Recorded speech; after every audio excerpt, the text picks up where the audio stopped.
final few footsteps reached the entrance above them, and the voice now echoed down the stairs. The three kids shuffled to the corners without a peep. As he began to descend the stairs, the man's voice punctuated every new step. Thump.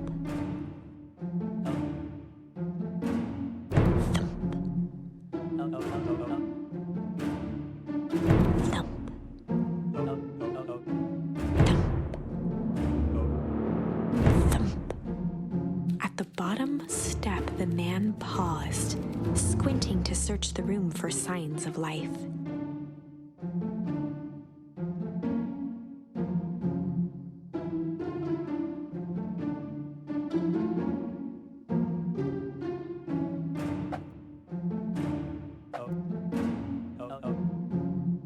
Rollo shifted suddenly. Luka gave him an intense, chastising look and whispered through clenched teeth. It was too late. Rollo was already inching toward the stairway.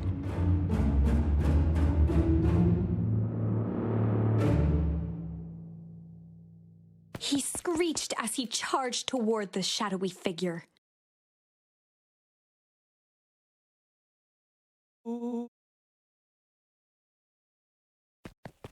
With all his weight, Rollo tackled the man to the ground. From the dark corner, they saw something move.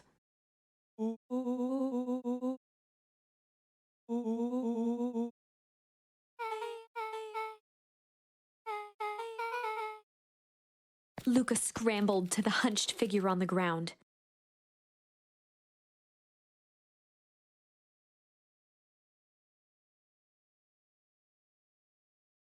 Pressing his fingers to the man's neck, he sighed with relief.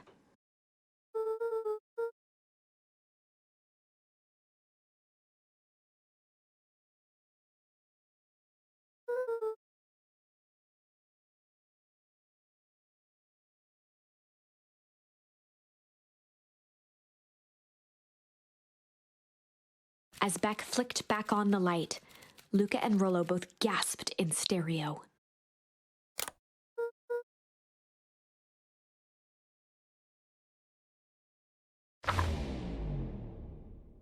Chapter 7.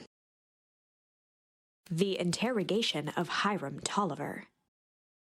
Still unconscious, Mr. Tolliver slumped heavily in a shoddy old chair. His hands were bound with rope, his feet tied with some loose string. The kids huddled in a circle, discussing their plan. One thing was certain, they couldn't just let Mr. Tolliver go. They needed to know what he was doing in Luka's house. After some deliberation, it was decided.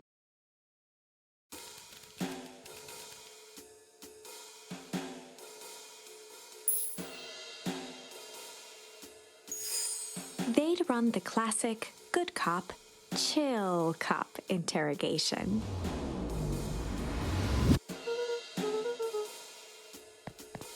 Luka walked calmly to the light switch, flicking it off and on a few times. Yeah.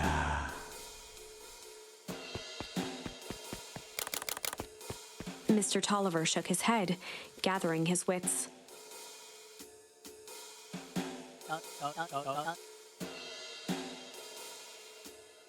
He looked over to find Luka, who returned a calming grin.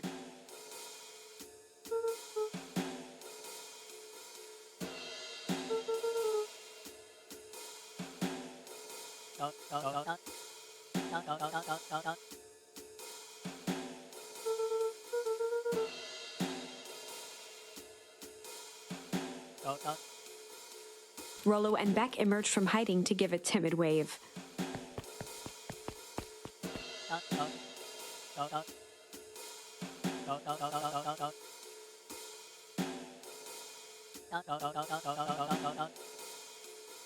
Luka glanced over to Rollo and Beck, who replied with skeptical looks.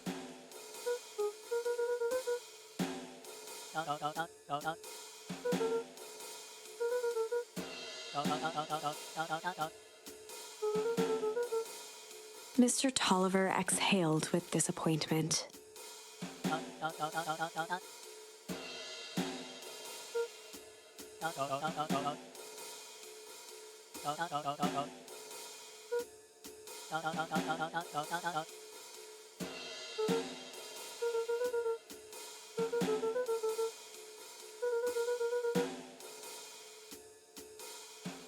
Luka gestured to the corner.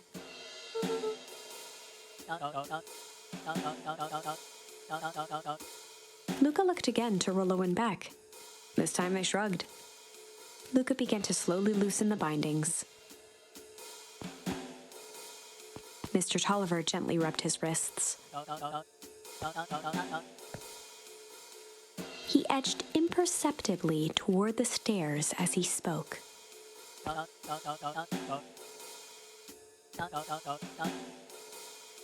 Before the kids had even noticed his movement, Mr. Tolliver was at the light switch.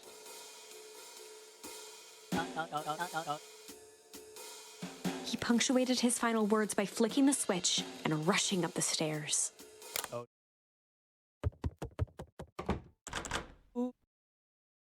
Beck darted to the wall and turned back on the lights. It was too late. Rollo confirmed what they all heard. Mr. Tolliver's muffled voice came from behind the door.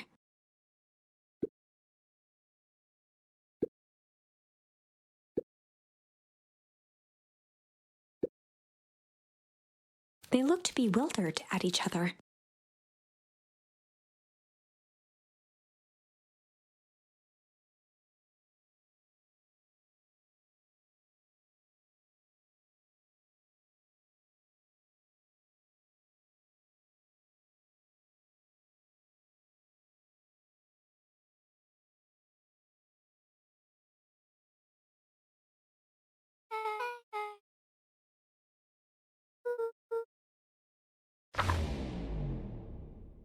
They heard the staccato thump of quick steps exiting the house. The kids looked down in resignation. This isn't how it goes in Hank Atomic. For some reason, they'd always assumed it was up to them to save their town. Luka opened his mouth, hoping to conjure some magical words to make this right. Only a hollow croak escaped. The end. Well, we certainly aren't going to find a grand resolution to our tale locked in a basement. Back to the drawing board.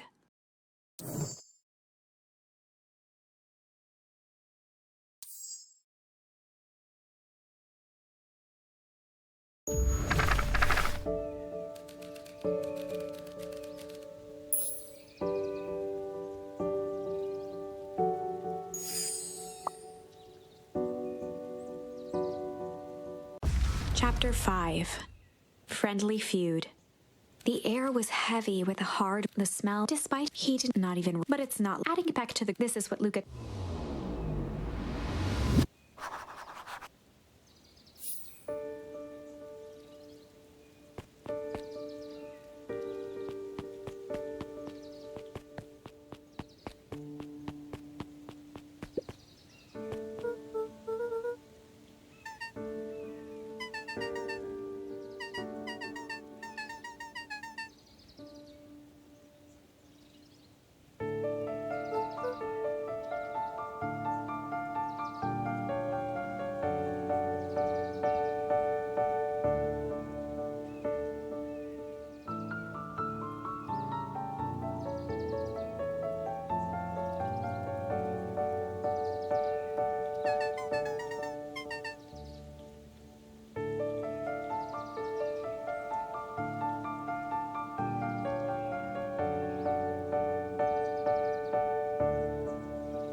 The Valentine Mansion loomed over every other building in town, both figuratively and literally.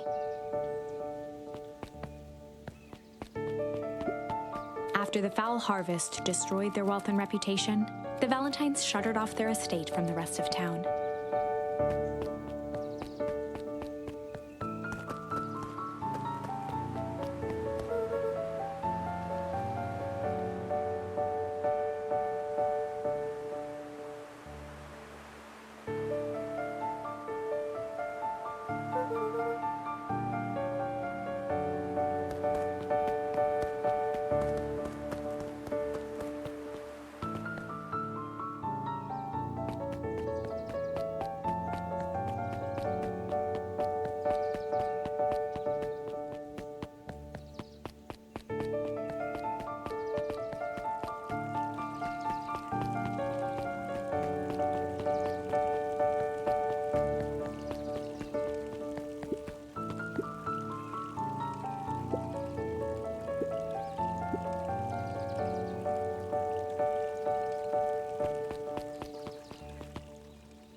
Luka tied a small magnet to the line. Fishing with the law of attraction.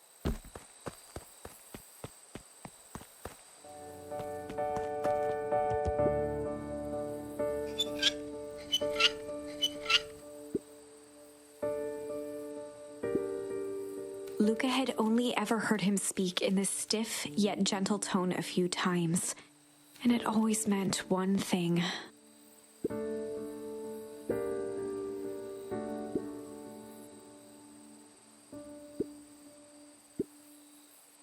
Rollo scoffed.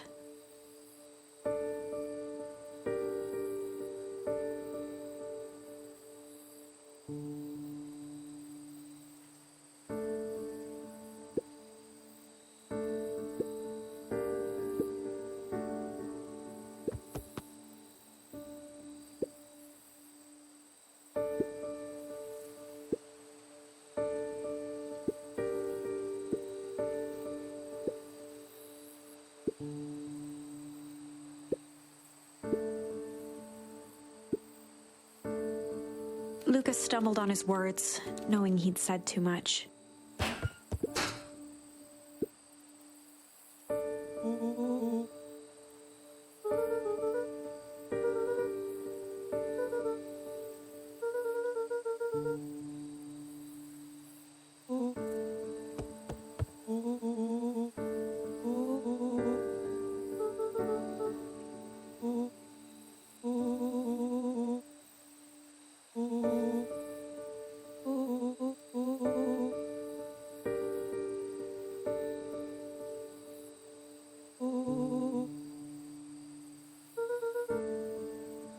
Luka became instinctively angry in response. Both boys were now shouting across the distance.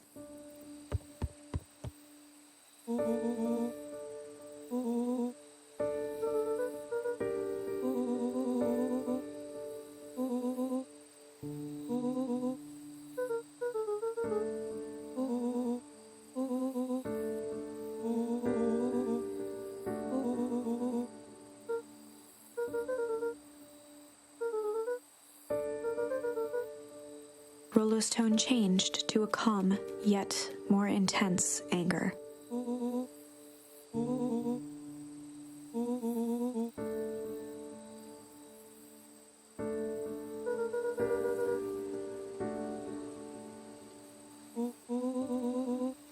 The words hung in the cold night air.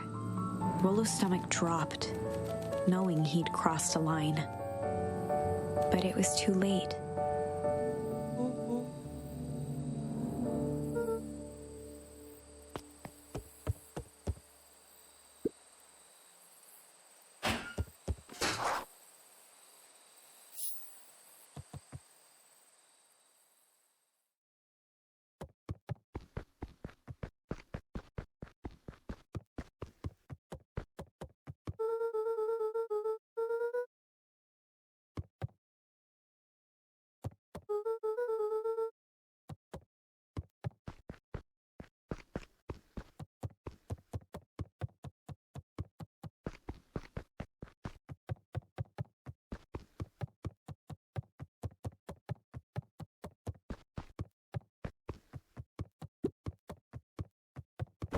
Luka dug through his old stuff, not even sure what he was looking for.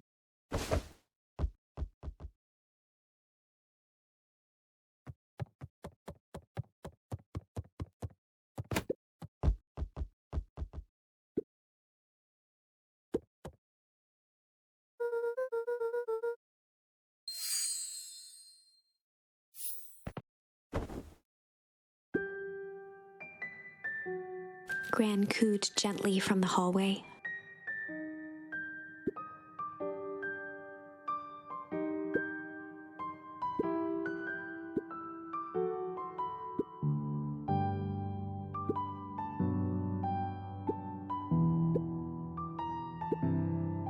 Luka just wanted to be alone.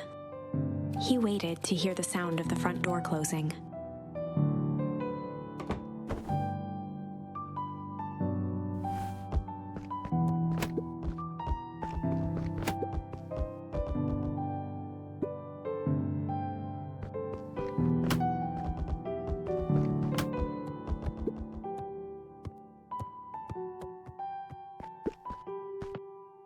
Luka dozed off again.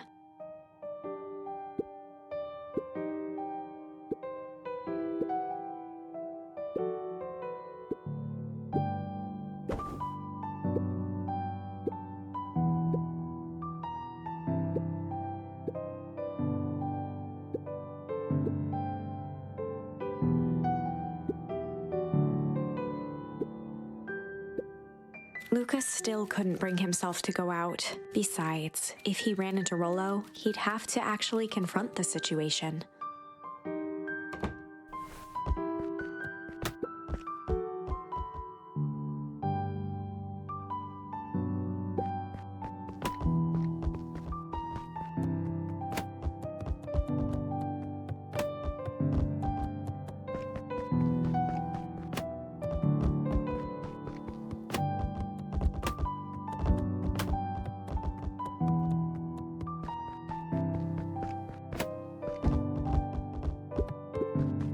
The Adventures of Hank Atomic.